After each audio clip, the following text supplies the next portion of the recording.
Lingual bridge कहते हैं, जनाब आली, अगर किसी मुस्लिम भाई की 2 बीवियाँ हों और उसे तीसरा निकाह करना हो तो क्या उसे दोनों की इजाज़त लेनी होगी?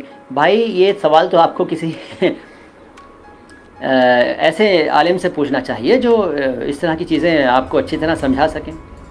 मेरा तो ये कहना है कि किसी मुस्लिम की 2 बीवियाँ हैं ही क्यों? क्यों है भाई? किस खुशी में दो बीवियाँ हैं? हैं?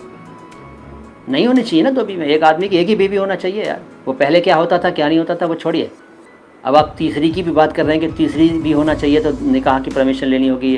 देखो सच्चाई तो यह है कि कोई भी बीवी दूसरी शादी की परमिशन नहीं देगी, दिल से नहीं देगी कभी भी। हाँ, कुछ एग्जेप्शनल केसेस में ऐसा होता है कि बच्चा ना हो या कोई और वजह हो तो कभी कभी बीवियाँ दिल पे पत्थर रख कर इक्का दुक्का वो भी परमिशन दे देती रही हैं और दे देती रही होंगी, लेकिन आम बीवी कभी इजाज़त नहीं देगी। मेरे हिसाब से आम आदमी को सिर्फ़ एक शादी करनी चाहिए और उसी के साथ वफ़ादार रहना चाहिए। ये तो मेरी राय है।